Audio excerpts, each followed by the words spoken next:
அந்த 50% வரி விதிப்பின் மூலம் யார் யார் பாதிக்கப்படுகிறார்கள்?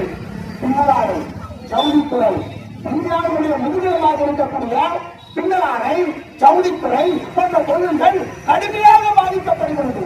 அதை நம்பியிருக்கக்கூடிய திருப்பூர், கரூர், கோயம்புத்தூர் போன்ற நம்ம தமிழ்நாட்டினுடைய மாவட்டங்கள் மட்டுமல்லாது வெளிநாடுகளில் இருக்கக்கூடிய அந்த பின்னலாடை ஜவுளித்துறை மூலமாக வருடத்துக்கு 90,000 கோடி இழப்பு அமெரிக்க ஏகாதிபத்தியின் மூலமாக ஏற்படுகிறது. வருடத்திற்கு பின்னலாடை ஜவுளித்துறையின் மூலமாக 90,000 கோடி ரூபாய் இழப்பு பாதிக்கப்படக்கூடிய இந்த 3 மாவட்டங்களில் மட்டும் நான் இந்திய முழுவதும் சொல்லவில்லை. கரூர், கோவை, திருப்பூர் உள்ளிட்ட அந்த 3 மாவட்டங்களில் மட்டும் பாதிக்கப்படக்கூடிய தொழிலாளர்கள் எண்ணிக்கை 3 லட்சம் பேர்.